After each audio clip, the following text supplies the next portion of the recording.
All right. Good afternoon, everyone. Welcome to Res Ed 2.0, Innovative Engagement for Student Success and Academic Excellence.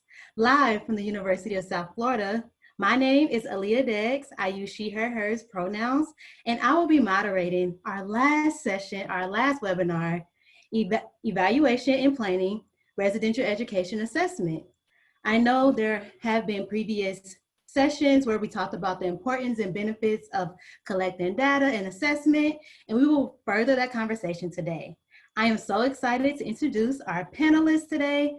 First and foremost, we have Courtney Durbin, the Residence Life Coordinator at the University of South Florida. We also have D. Paige Hicks, a Residence Life Coordinator at the University of South Florida. And with us, we have Dr. Kirsten Kennedy, the Associate Vice President of Student Housing and Wellbeing at the University of South Carolina, Columbia.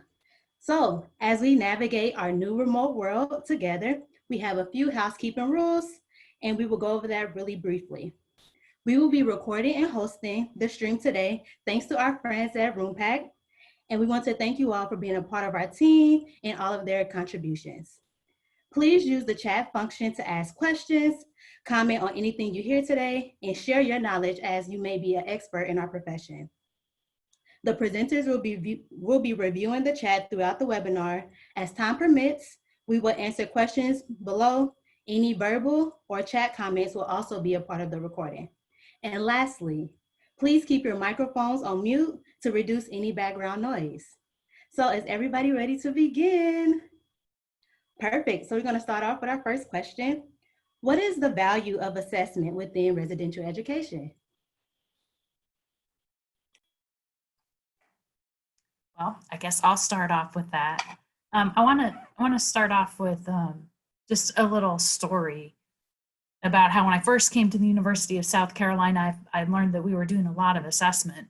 But what I found is when I opened a closet, there were a bunch of books in there where our staff had gone around and collected data from the residents. There's a lot of qualitative stuff, but they were just shoved in a closet.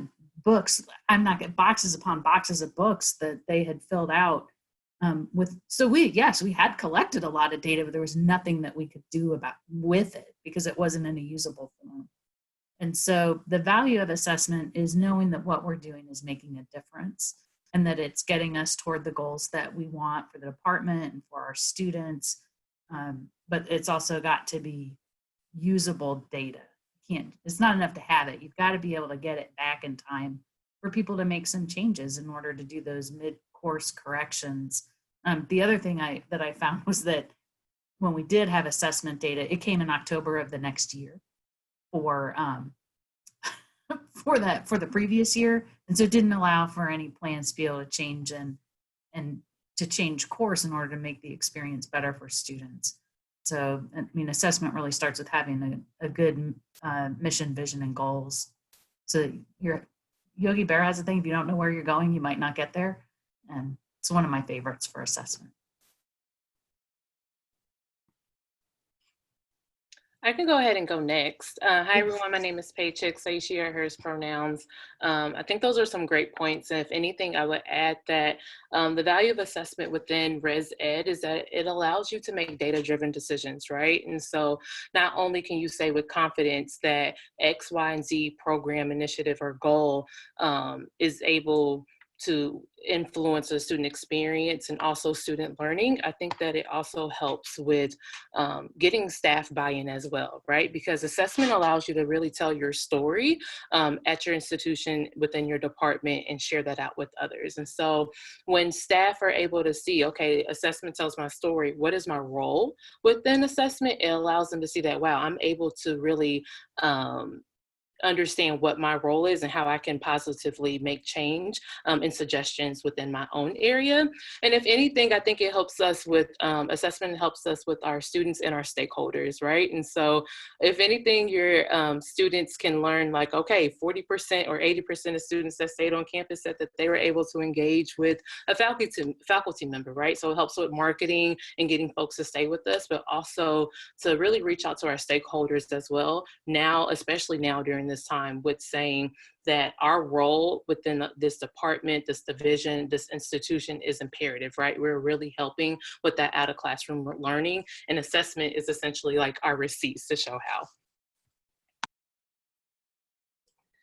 I am appreciative of Paige's analogy of receipts, because I think what is important when we talk about assessment is that ultimately those receipts allow us to be able to continue to create a positive experience for our students that are living with us.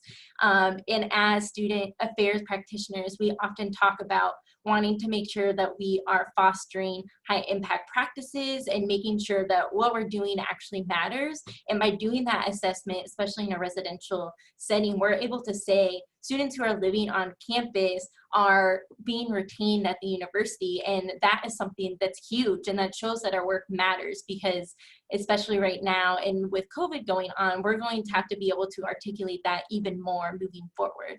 And I think the other thing about assessment, and something that we always talk about here at the University of South Florida, is that we should be scholarly practitioners as student affairs professionals. And by using assessment, that really allows us to root our decisions in data, in research, and not just talking about anecdotal evidence or things that we're seeing, which obviously that stuff matters, and being able to say what we see and how we see student interact is important, but also being able to show and use numbers and be able to articulate that afterwards allows us to create more buy-in when we're talking about the work that we're doing.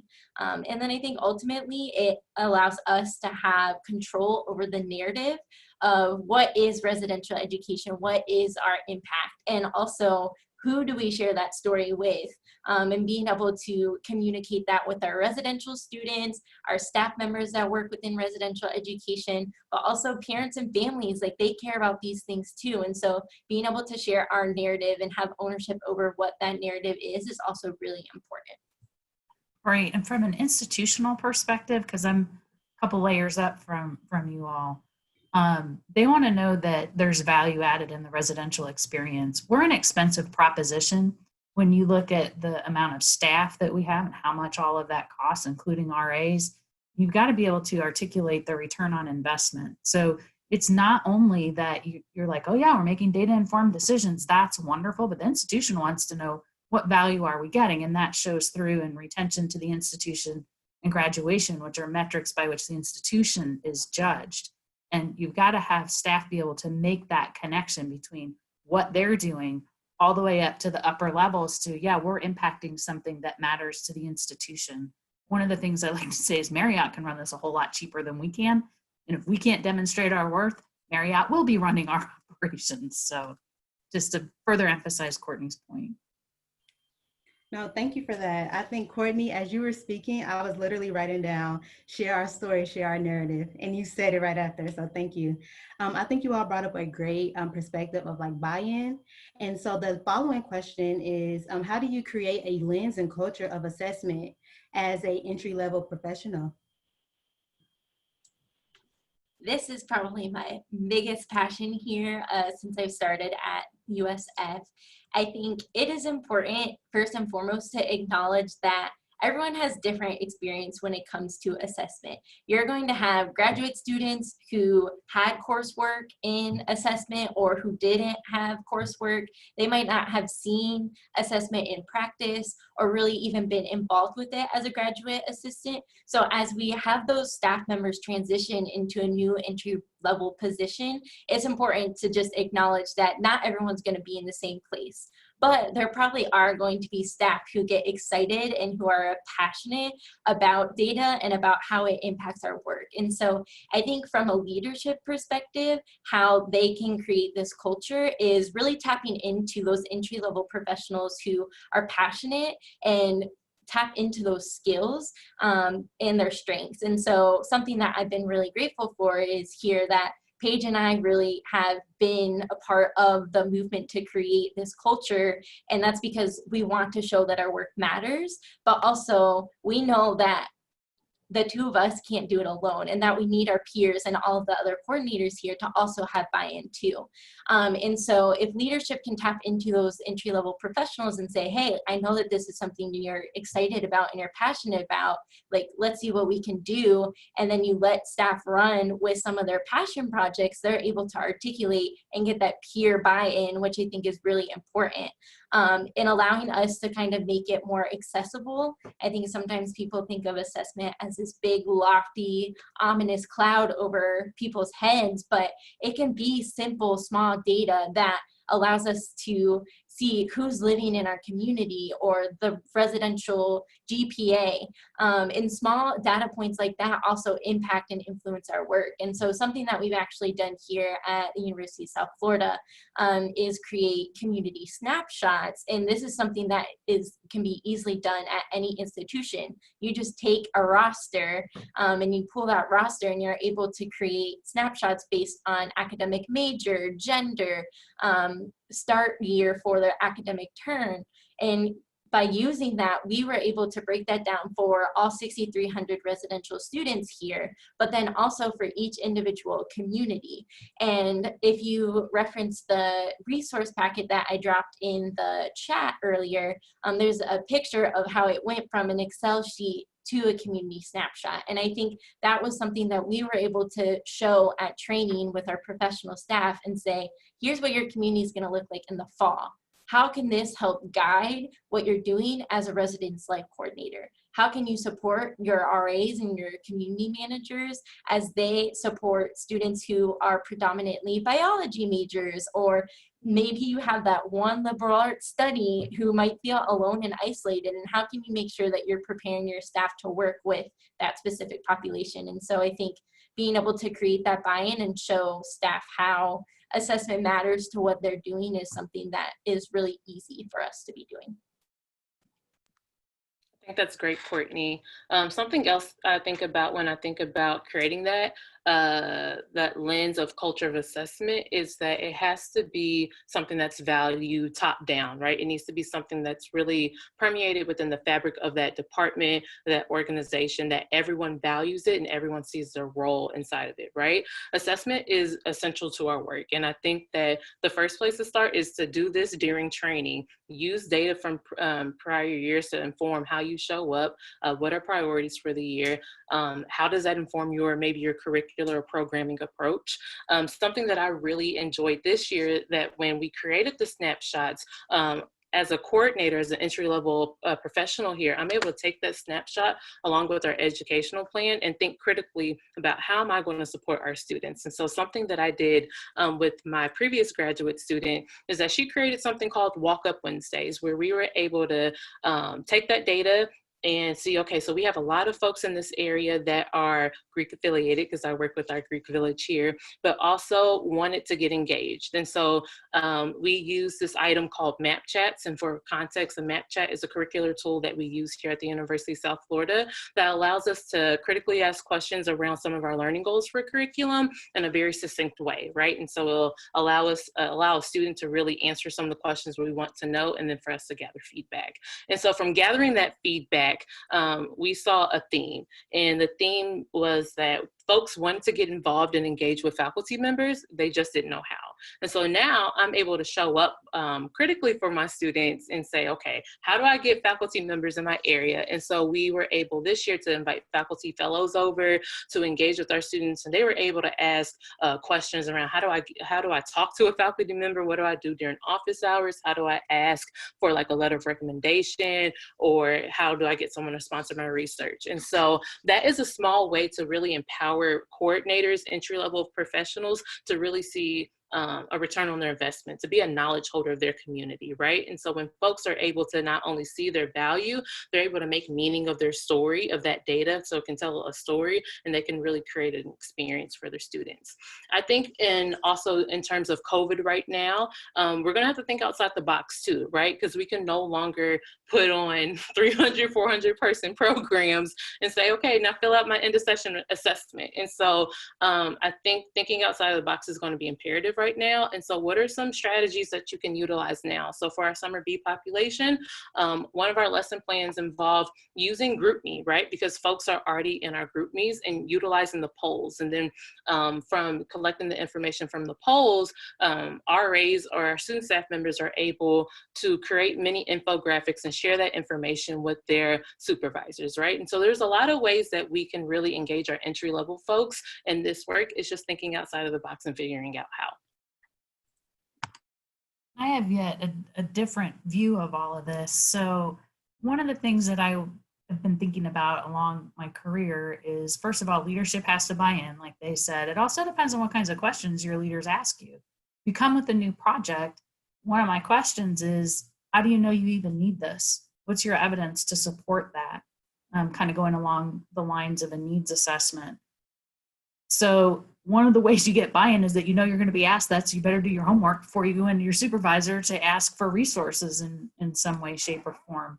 But I will also say that, I mean, you talked about an end of session assessment. I actually don't believe in those. I'll tell you why. And that is because students are over-surveyed. Your chances of getting that filled out on a consistent basis, some people are just like, no, I don't fill out your survey. And I think there's a lot with technology we can do to overcome that. And my other question is, what do you do with that when you're done? If an RA puts that on, they get that feedback, and then what? And when you ask them right after the session, of course they retained a lot, but ask them what they learned 4 months from now. Did they still retain those kinds of things? Did they still have the same lesson? But also knowing that asking them what they learned in and of itself is a tool to help them retain it longer. One of the things that we've done at the University of South Carolina is we have this card swipe system. Everybody who does a program has to turn in an interaction form that lets us know which of the educational priorities this program was aimed at. And so we have a way of knowing how many programs did we do in each of the educational priorities, what the timing of that was. And we have an interactive dashboard. We know everybody who attended. We know all of their demographic information. And our hall directors get information like the best time to have a program in terms of attendance is Sunday night at 7 o'clock.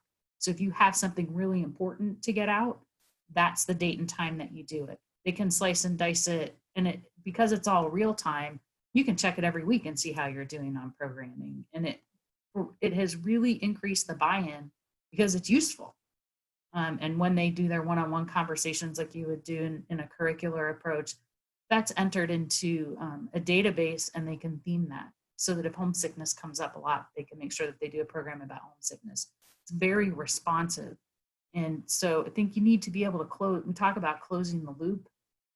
We need to do that often. This is like, I hate to do, so this is a book that I wrote and edited. In there is the thing that talks about how do you spin closing, you know, if it's a circle, you're closing that circle, how do you spin that as quickly as possible so that you can make those course corrections like I talked about earlier. But I think that's one way to get buy-in is to make assessment data mean something to the people who are collecting it in particular, and to make it as unobtrusive as possible. So I think that would be my answer for that. Others?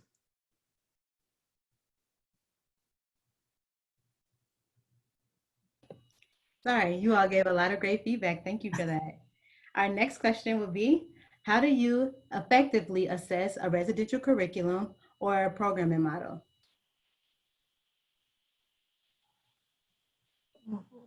I think I'm the lead on this one because we did talk prior to coming here. So a little bit about what I talked about, how do you close the loop? I would also say that in order for your program or your curriculum to be effective, you need to do an environmental scan at least once a year. So for example, University of South Carolina, we had a president who was very much into leadership. And so, you know how it is at an institution, you want to get in good with the president, you want to do things that mean something to that person. So we had leadership programs popping up all over the place.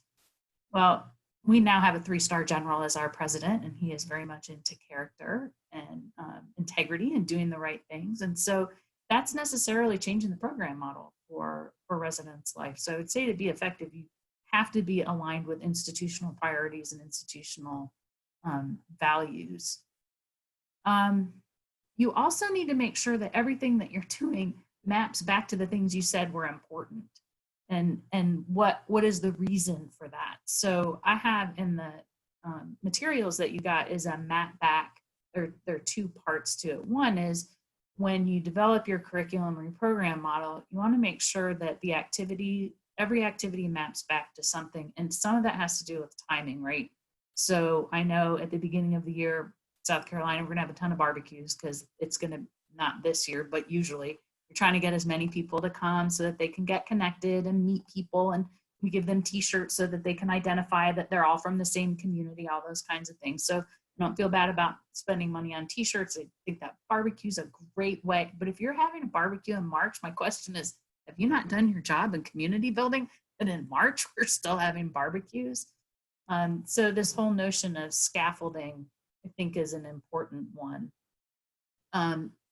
So not only do your activities need to map back, so do the questions that you ask on a survey. And in fact, when we were preparing for this, I was telling a story about how when I was writing the book, I had a researcher review it. And one of the things he said was, you need to ask the fewest number of questions possible. One, because you want them to complete it. But two, because it's unethical to collect data that you don't need. Okay, so that's one end of the spectrum. I had a practitioner read the chapter, and what he said was, storage is cheap. Why would you not ask anything that you could conceivably think that you need later? And so, but no matter how many questions you ask, you want to know that those questions are going to map back to something that you know you're trying to measure at that point. So you don't want to be asking, oh, it would be interesting if we knew X, because you're wasting questions, and the more questions you have, the less likely people are to complete the survey. So I think to effectively assess the programming model or the curricular model is you want to be clear about what your educational priorities are, and you don't want to waste time, effort, and energy on the interesting category, because it's a waste of time and potentially a waste of money and your resources. I think that's all I have to say about that. Oh, wait, one more thing.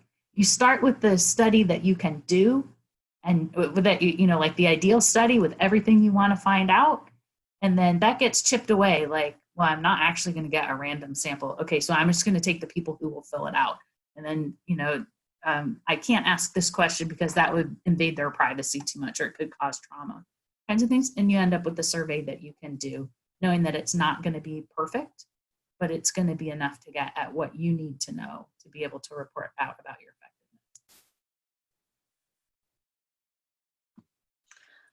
So in my current role here at USF, I have the pleasure of working and serving with our curriculum team. And so we do a lot around design, implementation and assessment. And so when I think about how do you effectively assess a residential curriculum, in terms of my role, I think I work a lot with some of our components of curriculum. And so the first thing I think I would mention is probably using a 3-to-1 card. And so all of the resources that we included, you can find this on slide 7 of our PowerPoint resource that we sent you all.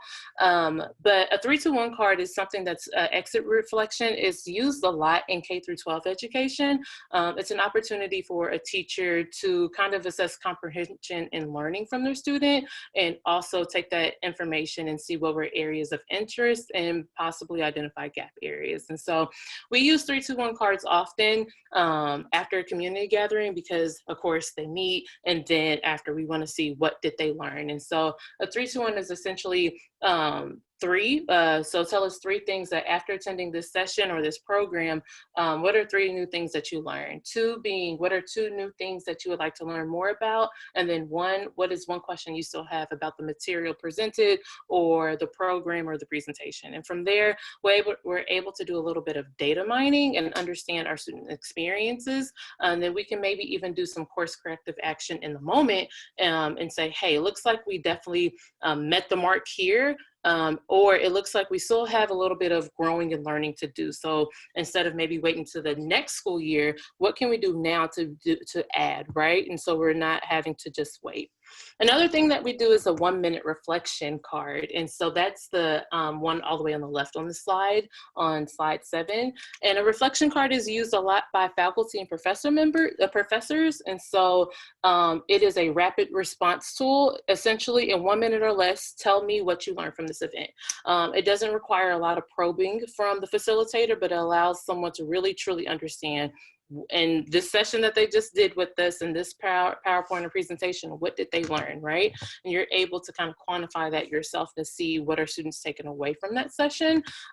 We use this a lot after our social justice real talk series. And so we're able to see what are students sitting with, what are they holding, and what did they take away from it. And the last thing I'll mention is something that we call passports. And so typically when we invite campus partners to come engage with us with some of our curricular needs, if we have multiple campus partners coming out, we'll essentially create a small little passport. And on the front, it'll have all the tables or offices' names represented. And from there, we're able just to see, we're able to quantify, okay, it looks like one office a lot of students went to, and then another office a lot of students didn't have the chance to frequent. So what are some things that we can do to make sure that we're delivering those resources in a different manner? Or what are some offices our students really love to engage in? And I think with that, also utilizing those passports, we're also kind of able to connect some of those dots for our campus partners, because I think sometimes when we bring them into our residential spaces, there might be some awkwardness or hesitation about how do I interact with students in the same place that they're living. And so we've also been able to identify, like, we had campus police at one of our events and students weren't really engaging with them. And then what does that say about the bigger picture, obviously, even when we're thinking about police brutality? And so I think it's important that we're able to leverage information like that, of like that there is an impact on our students and they're not wanting to engage, or they are very active in engaging with you. And what does that say about who's at the table and what information you have to share? And then I think additionally, in terms of resources and assessment, it's also important that we're leveraging assessment and tools that we already have. And so if your institution either uses the Beginning College Survey of Student Engagement, which is the BESI, or the National Survey of Student Engagement, which is the NESI, all tongue twisters.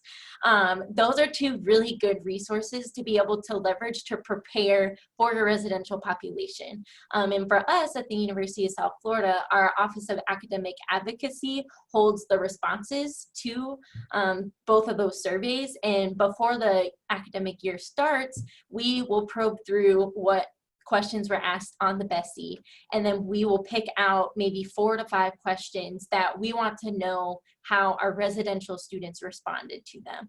And so this past academic year, we focused around how difficult our students expected college to be, how they were paying for college, what value they saw that USF was going to bring to them as a result of attending the institution, and then expectations about what their campus engagement would be like prior to even arriving on campus. And so by looking at all of this information, we're able to better plan and adapt our curriculum. That first community gathering, whenever our students are getting here on campus, what can our week of welcome and our first 50 days of programming and partnerships with other campus partners look like? So we're able to leverage some of that information to inform our work. And a lot of institutions are already collecting this data, but sometimes the residential education department might not have that information because it lives in another office typically. And so it might live in an office like that, or institutional research, just depending on who holds that information. So I definitely say if you have the opportunity to connect with folks about that information, it can definitely be useful to inform our work with the residential population. And I think the other big kind of data that I would advocate for is utilizing Sky Factor.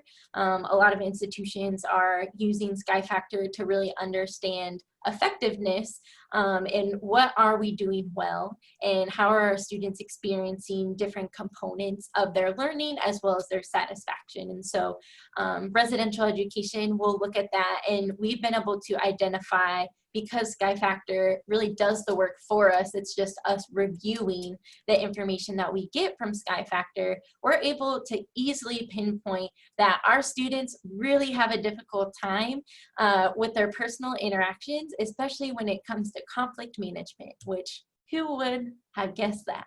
And so how does knowing that, and also knowing that our students don't necessarily feel like they're learning how to manage their money as well as their time after living on campus with us. So how can we continue to think about those things whenever we're building our residential curriculum? And so we were able to leverage some of that information from our Sky Factor report and adapt our community gathering. Instead of in the middle of our semester talking about cultural appropriation, we are going to now focus on the roommate games and how we can get to know our roommates a little bit better. How do you actually address conflict? Like, what do our students want to talk about? And we know that a lot of them rely on social media or Snapchat and things like that. And maybe that's not the best way to talk about conflict and have a hard conversation. So continuing to think about what our students are doing and how they're responding in surveys like that, I think are really, really important, because those are surveys that already exist and you don't have to recreate the wheel, even though we like to do that sometimes. And then I would finally say, use some information that you already have. So like I mentioned earlier, we utilize rosters, and we'll pull a lot of data that is from those rosters, especially because we're able to connect to Banner to get some of that academic information. But also students have to apply to live on campus, and they have to apply to live in a living learning community. And so what questions are we asking on those applications that can continue to inform our work, but then also maybe revisiting those applications, because we can ask different questions to help us better prepare for those students and create a positive and meaningful experience for them. So I think those are all really good ways to continue to use information that we already have without having to start completely from scratch. Paige, did you want to add something? All right, perfect. Thank you all. You all provided so much, like so many resources and different perspectives and tools. So thank you for that. Now we're going to transition into, like, what are some challenges that you should foresee when assessing a residential curricular model? I'm gonna go ahead and take a stab at that one first. When I think of challenges, I definitely think about time, relevance, and resources. And so I'll first start off with time, with thinking about how are you dedicating time to not only do assessment, right? Because it shouldn't be seen as something like, oh, this is an add-on to my work. It should be something that's essential and something that's like done, but right? But what are you doing after that? Because it is very easy to collect the assessment and then let it sit and stockpile and never use it. And so making sure that you're creating time as an individual, even as a department, to really sit down with that data and kind of learn, what am I going to do with this, right? And then to even share out your story with that. So now that we've collected it, we've made meaning of it, who am I sharing this with, and who wants to know this story? And I think it's important too to even loop back the folks that helped you to collect that assessment. From you participating, this is how we are adding or changing our practice or our approach around a certain area. When I think of resources, I think a lot of folks forget that some institutions allow folks to utilize their Office of Institutional Research. And so before thinking about asking a question or getting some of the feedback you're wanting, see if that information already exists somewhere else. Are you able to capture that in another place, so you're not asking a student a question where you think it's the first time, but it maybe be the 7th time that they're receiving that, right? Because survey fatigue is real, especially with us all being at home or practicing physical distancing. We want to make sure that we are really honoring the time of the students or the folks who are asking to complete this assessment for us. And I think the last piece is really relevancy. And so one of our assistant directors in the department likes to say often that it is unethical to collect information or data that you're not going to use. So before asking that question, how does this kind of map back, right? When we think about that activity, how does this tie to something that I want to learn that's going to positively change or impact the student experience or learning? I think Paige was pretty spot on, and I would agree with all of those sentiments. I think the other hard part about assessment and a challenge that we often see within residential education is just getting started, period. I know that that seems really simple and foundational, but like I mentioned earlier, assessment is often seen as this really big, tasky thing, and it can be if you let it, but if you break it down to the simple parts, you're able to kind of start and take a baby step and then work your way up to get a completed project. And so that second resource that I actually sent out in the chat is how we break it down here at the University of South Florida. And I've been really grateful. I had a phenomenal grad school class about assessment where we really broke down the foundations, and I've carried that throughout my time as a professional. And so a lot of it is just thinking from the ground up and starting with the end in mind. So you need to name the program, the problem, the idea, whatever you're wanting to start with, and then working even bigger. And so making sure you're identifying the purpose and what those learning outcomes are, like why are you wanting to do this assessment in the first place, and then thinking through what assessment methods are going to work. I think a lot of times it's easy for us to say, oh, I want to do a survey because that's all I know how to do. But we can often think about other forms of assessment, which Dr. Kennedy is going to talk about in a little bit, of using a focus group or having an interview. Doing different types of assessment can also allow us to get really rich data. And sometimes I think it's easy for us to kind of swerve towards that survey. And then finally, just doing the end part and closing the loop in what are you going to do with the data. I think we often get overwhelmed with, because like now we have all this and it's sitting in the closet, and how can we make sure that we're sharing it with folks? And so I think it depends on the audience, and it's really important to make sure that you're thinking about who you need to share it with. So if it's something that is internal, is it a dashboard, or are you creating an executive report or an executive summary for your leadership team to be able to propose something that you're wanting to put forward?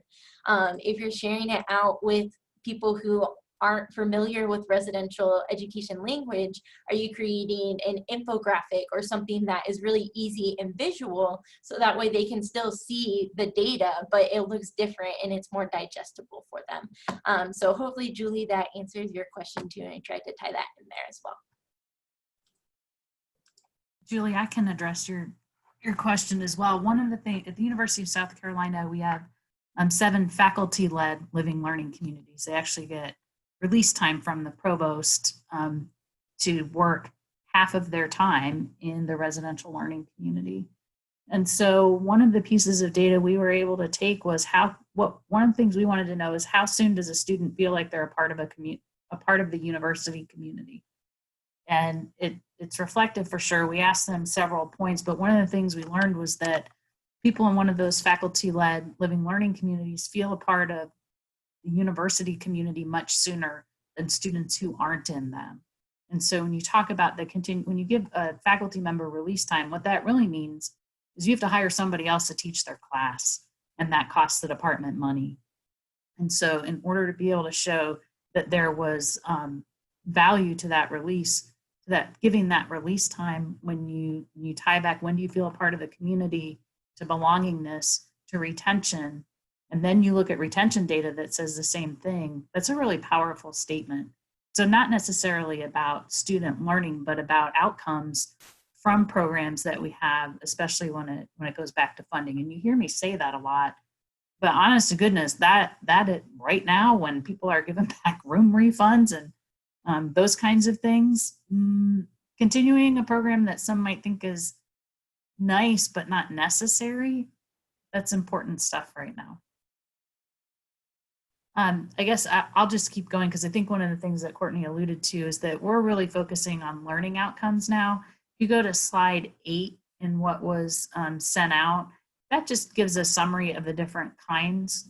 I'll set my cursor down here. The different types of assessment, because learning outcomes are one kind of assessment, but there are other types of assessment that can help you build a case if you need to on program effectiveness.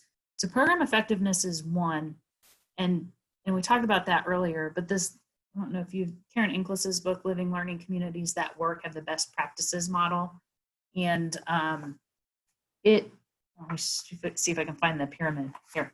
So there are all these different components, and there's an evaluation sheet in there that lets you decide whether or not you have these elements, and the little black lines in there, the mortar between the bricks, that's assessment. And so you need to know if you have the right elements. It's kind of like CAS. If you look at CAS and it tells you need all these things, and you only have 2 of those things, and you're like, we're a little short in order to be able to make this work right. So usage data is helpful to you. Needs data, like I talked about earlier when we did those one-on-one meetings and we found out what students needed, is helpful. You do environmental assessment. If you think about campus climate kinds of things and what do marginalized people feel about being on your campus, that's important in terms of what you're gonna provide for students. Their comparative assessments, how does this learning community compare to that learning community? How does this building to that building, men to women? I mean, you can go on and on. And then the one that I wrote my very first book chapter on is cost assessment, because it's important to know in terms of your budget, if you're spending it effectively. Is there waste? Are there things that popped up that you didn't know about? So all of those types of assessment are important. And in fact, if you took usage data together with learning data, you could really talk about the great impact that you have. I'm not saying if 4 people show up to your program, that's horrible, but if you have 100 people show up to your program and they learned a lot, the span of your impact is much greater. So taking those in combination can also paint a more accurate and richer description of what's happening in your programs. There. Perfect. Thank you all. Our last question is gonna sort of tie everything back into each other. I know Dr. Kennedy talked about like cost effectiveness and the benefit and different things like that. And so with all of the things happening in the world and trying to get assessment, how do you prioritize assessment of a residential curriculum and a programming model?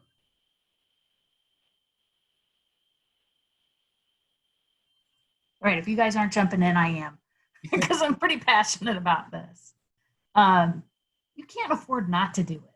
Otherwise, you're wasting your time. If you don't know that what you're doing is effective, and let's say it's not, and you don't know it, you are now wasting your time, effort, and energy on things that don't matter. And every job has stuff you don't like. I don't like filling out paperwork, but you know what? I have to do it. And I swear around here, I've got to sign everything 4 different times, right? Not a part of my job I like. Apparently it has a purpose. I haven't exactly figured out why the duplication is important, but I'm sure that it has a reason. You just can't afford not to. And at this point in student affairs and where we are in the evolution of assessment, if you don't have that skill, you kind of become unhireable. You have to be able to talk about a way that you have assessed a program, because John Shu, who writes a lot on this, said he doesn't spend his time anymore convincing people that you need to do assessment. He talks to them about how you do it, what's the best way to do it. And so it just has to be a part of how you do your job. You wouldn't spend money without checking on your bank account, right? So you want to make sure that you're spending time wisely, and also that you're not hurting anybody in the process either. Are you doing something that actually is harmful to students, especially in terms of their psyche? So I would say you cannot afford to not do it. And I mean, when you talk about what are some of the setbacks, what are some of the difficulties, is having a supervisor who doesn't value it. But you need to be able to influence your own sphere. And so if your boss doesn't value it, but you do, then do your own assessment projects in your building, just so you get some hands-on experience. When I was at Bloomsburg University, my department didn't care anything about assessment. And I decided I was going to do a GPA living learning community assessment with a control group. And I worked on that for a whole year all by myself, going to the library, looking stuff up, calling people up, asking for help and how to do this. And it was one of the best things I did. I learned a lot through it. And also what I learned is my next institution, I'm not going to a place or they don't value this. So I'll get off my soapbox. I think as all of us are assessment nerds on here, that we're all pretty passionate about making sure that assessment is prioritized. I think it is also the way that we are able to prioritize it is by figuring out like what are our objectives and what matters to us as a department right now, but also what is going to matter in a year from now as well as 5 years from now. And so it's really easy for us to get caught up in we have to focus on the present, because especially with the nature of our work, that's kind of how it always is we're just nose down to the ground, making sure that we're getting whatever we're working on right now done. But we need to be thinking forward as well, especially as we think about budget allocations and things of that nature. How do we make sure that we advocate for another faculty in residence if that's something that we see is really impactful? And so I think making sure that we're thinking through the present, the short term, and the long term is a way that we can make sure we prioritize it, because we're not waiting until the last minute to throw together an assessment. By making sure that we're thinking of a future plan, you're able to think of more thoughtful questions. You are able to better articulate what you're trying to understand. And ultimately, you're more prepared to be able to create that assessment, disseminate it, and really see the project from its start to finish. And so I think about the big term, think about what you want to get out of this in the long run of things.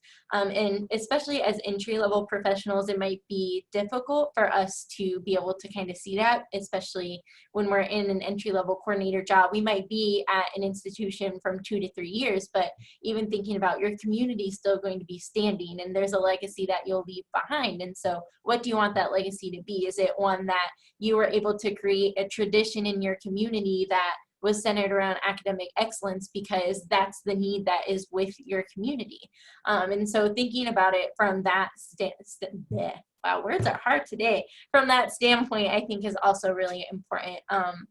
And then again, just making sure that when you're prioritizing assessment, that you're also making sure you're prioritizing the closing the loop aspect of it, and really making sure that you think through what matters, why does it matter, and now what am I going to do with this information, and who do you want to share it with? So that's how we guide our work and how we make sure we prioritize it here at the University of South Florida, and making sure that we're sharing our information not only amongst our assessment committee, but leveraging our weekly departmental meetings, talking with our housing and residential education meetings, and then sharing it with other campus stakeholders that live in the academic side of the house as well.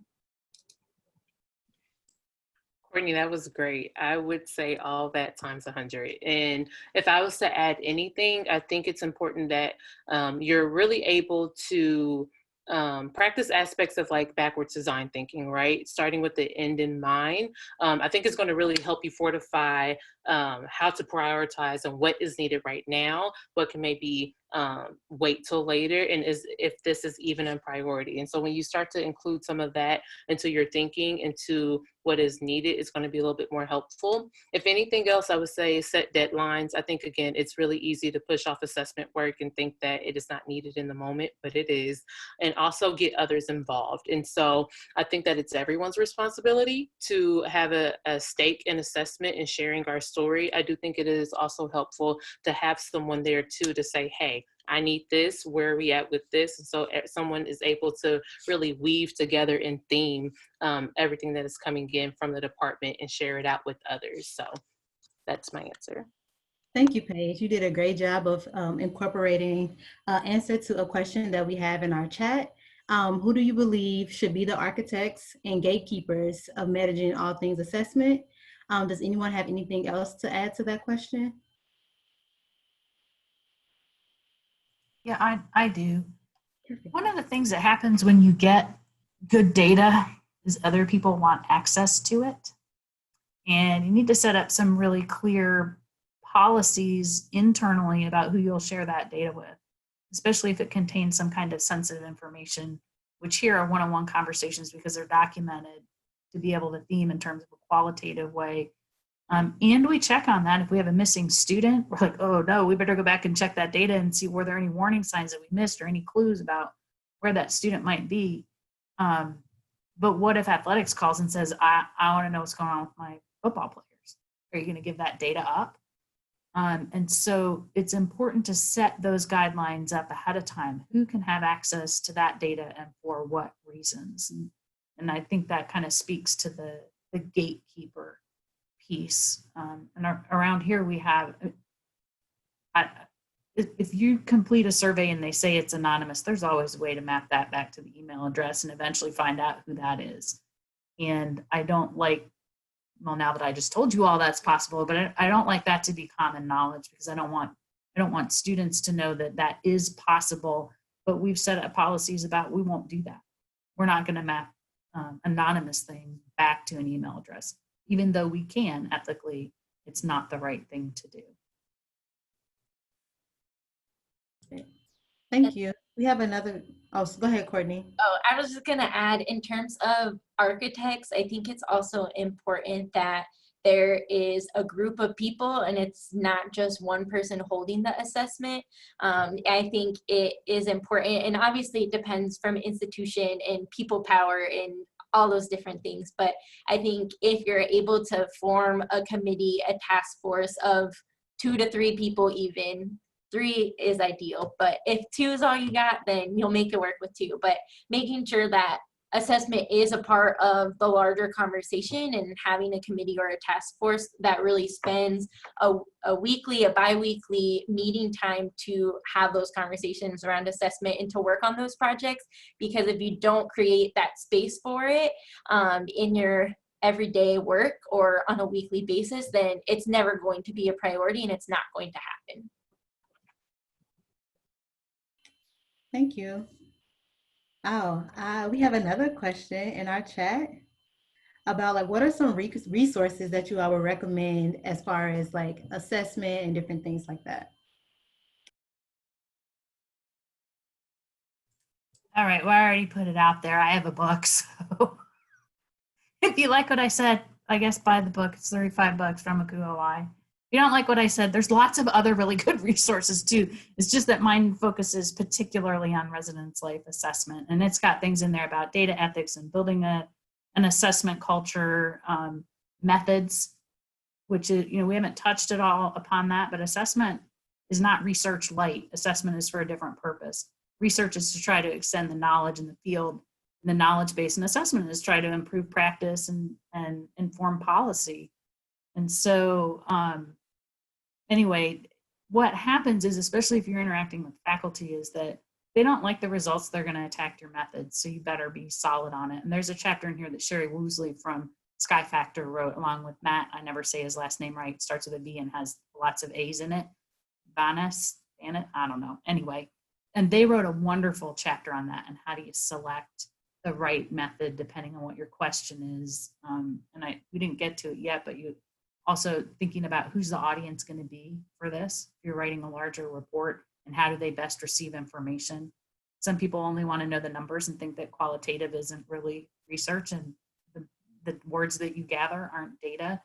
And other people really respond to student experiences and the stories that qualitative data can tell. And so I recommend that. There's also anything by John Shu, Peggy Mackey. Yep. And full disclosure, my dad and John Shu were longtime colleagues. And so sort of the first book that was written about this assessment practice and student affairs, my dad wrote. So if you want to know where some of my passion comes about that, it's generational and hereditary, apparently. So, and really anything that John Shu wrote, I would go after that. And also, shoot, I can't think of her name. She's at IUPUI. I'll come up with it. Give me a little bit of time. I was going to echo the John Shu book. This book sits in my office, and whenever I'm frequently referring to different assessment strategies or just little tidbits that I might be thinking about, it really allows me, like, it breaks assessment down. So if you need to try and understand assessment from a foundational level, I would definitely say check out that book.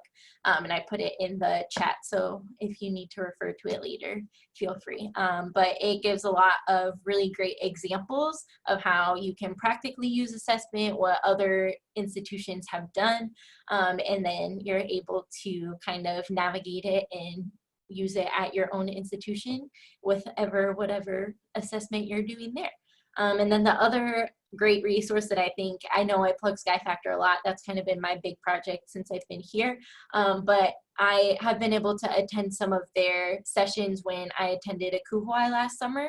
And they also have some webinars on their Sky Factor website. And so I would definitely recommend, if you're ever able to connect with them, they also break down assessment in simple terms from a practitioner lens. So I would definitely reach out for that as well.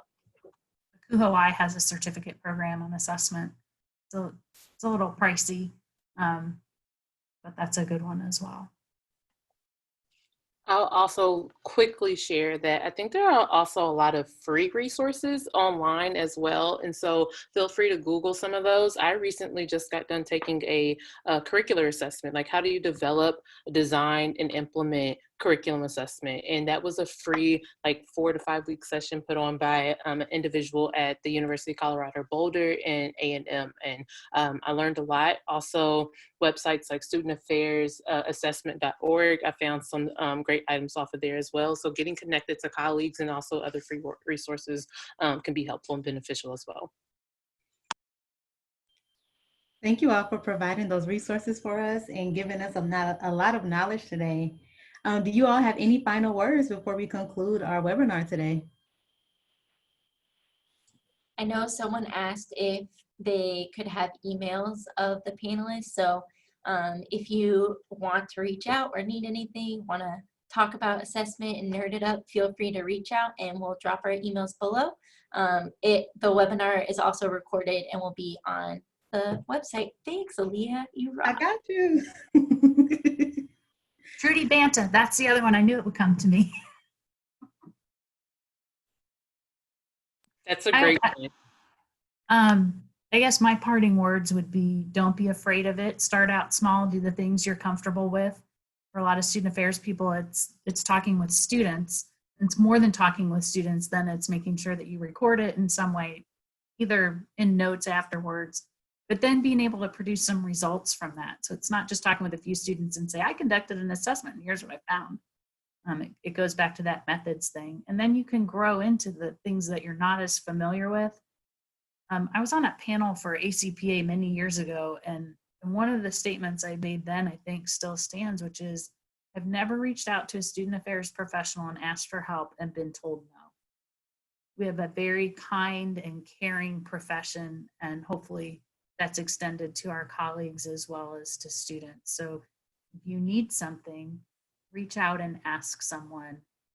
I think it's the best, just start and the rest of it will come.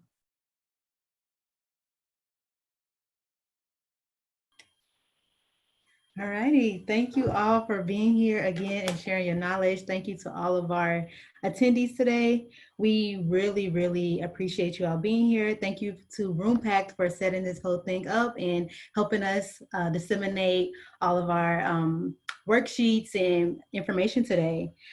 We have come to the conclusion of our webinar series. Res Ed 2.0, Innovative Engagement for Student Success and Academic Excellence. Thank you again. If you have any questions or if you want to find out more information, watch previous sessions, please feel free to view our website. I'm going to drop the link in the chat. I just did. Feel free to look at that. This is being recorded. You'll see more information there. Thank you all again. To Courtney, Paige, and Kirsten, thank you so much for your time today. Thank you all. Have a great rest of the evening and rest of the summer. Go Bulls.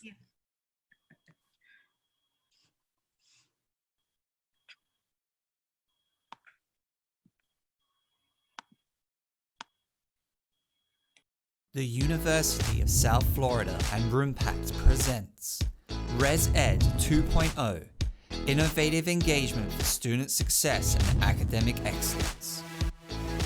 Hi everybody, my name is Julie Leos. I'm the Director for Residential Education at the University of South Florida in Tampa, Florida. Welcome to Res Ed 2.0, a 4-part webinar series dedicated to residential student success and academic excellence. You see, as scholar practitioners in a residential setting, we are called to share with others that our laser focus and commitment to student success is a part of a new understanding of what it means to educate as housing professionals. Some might call it a new approach or a new lens. A residential education goes beyond the constructs of a building, of a bed, of a lounge. You see, residential education is what remains when those things are no longer available to students and those things are no longer a part of their life. The learning they had, the commitment they made to themselves, the connections that they made with others, all of those things that are made possible because of educators like you. That is a residential education. Now, you might be here because you want to strengthen your residential curriculum. You might be here because you are wanting to strengthen your ties with faculty or other academic partners. You might want to also learn a little bit more about how to assess your program. Whatever the reason is that you are here today, we are so happy that you're here and glad that you chose this space, this community, to enhance those skills. Now, I can't wait to learn with you today, and with that being said, I'm going to pass it over to our series committee. Thank you. The University of South Florida and RoomPact presents Res Ed 2.0, Innovative Engagement for Student Success and Academic Excellence. Good afternoon, everyone.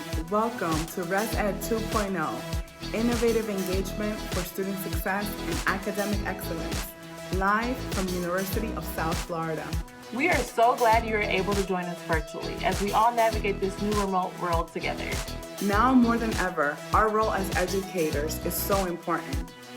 When planning the series to be remote, that was our guiding principle. No matter where our students may be, we must do our best to support student success and academic excellence within residential education. We hope that during your time with us today and throughout this series, you are able to learn new ways to enhance opportunities to foster student success within your institutions. Although we can't meet in person, we hope that you are also able to connect with other professionals and share ideas throughout the stream. Use the chat function to ask questions, comment on anything you hear today, and share your knowledge as an expert in the field. Student success is a shared responsibility, and we hope that you discover something today that will help you on that journey. You can find more information about upcoming presentations, the presenters themselves, and even the whole series found on our website here below. We will also be recording and hosting the stream today thanks to our friends at RoomPact, and we would like to thank them for being a part of our team. If you liked what you learned, share it with colleagues and come back for the rest of our programs. So sit back, relax, and put on your favorite pair of professional attire sweatpants and enjoy today's live stream. This is Res Ed 2.0, Innovative Engagement for Student Success and Academic Excellence.